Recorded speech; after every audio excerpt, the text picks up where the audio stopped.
Hey, so I am on my sixth day of 30 days in the Bible. I'm reading the entire Bible in 30 days. I gotta say, it is eye-opening. Details that I never considered before are now jumping out at me. One in particular is that Jethro, Moses' father-in-law, actually went to the promised land with all of the Israelites, getting lost in the desert and everything. So his family and his descendants all ended up in the promised land with the Israelites, and we hear about his family all the time. Even the story of Jael, or however you pronounce her name, the awesome chick who drove a tent stake through the general's face in the book of Judges.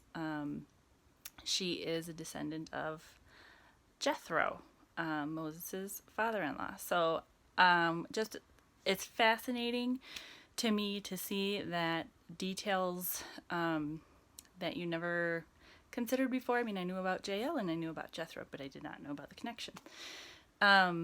Not even important, but it is fun to know. I mean, the Bible does mention who she is and where she came from, so just super interesting.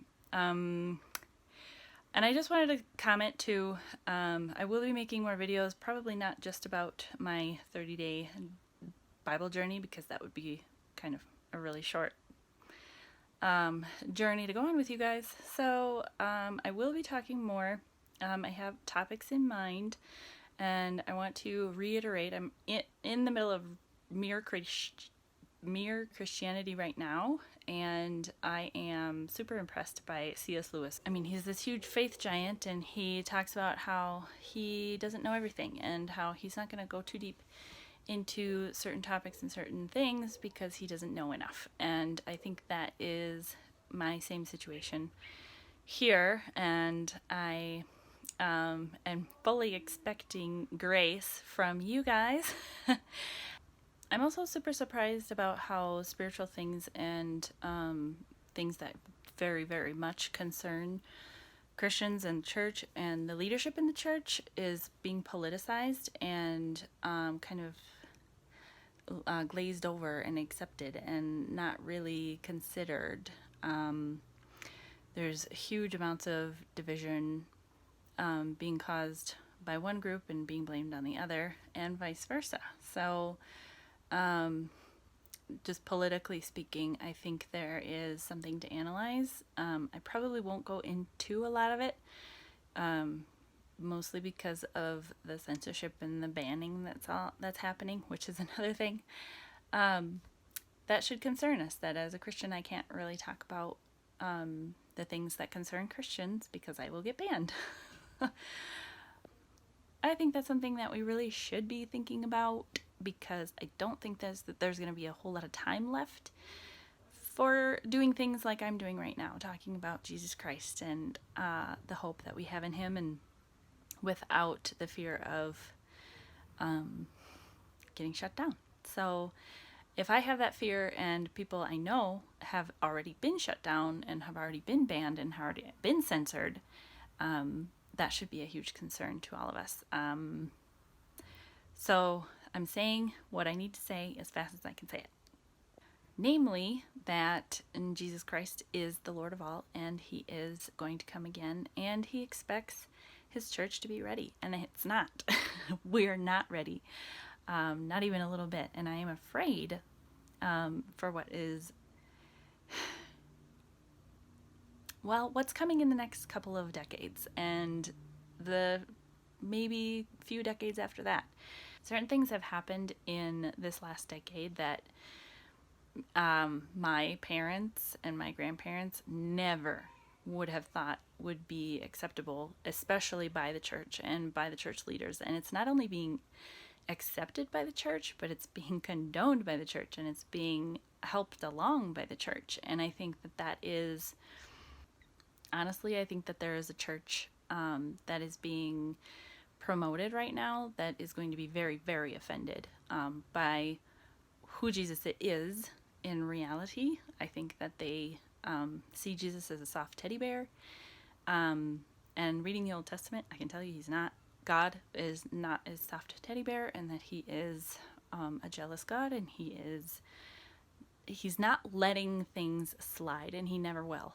He never has, and he never will. And there is going to be a great apostasy. Apostasy means a falling away. There will be a great falling away, and Jesus even says in Matthew 24 that the people will be offended by Jesus. And I believe that even includes the church. I believe that the church will be surprised and shocked that Jesus would come to uphold his idea of morality, and that our idea of morality that we progressively thought of as human beings isn't his idea of morality. And when he comes with vengeance, people will be offended, and people will be offended that I'm saying this, and either have to accept that this is the kind of Jesus that's coming. And if they don't, and they say, but that's not a loving Jesus, and that's not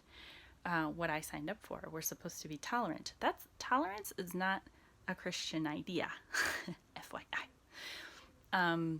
But it does not mean that we are not inclusive. We are all inclusive, but intolerant of sin. At least God is. I believe that the church has become very tolerant of sin,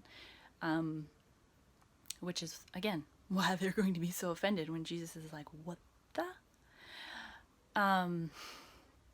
So, fasten the seatbelt. We are going to take this journey together. Like I said, I don't know a ton. I don't know everything, and I am not a theologian.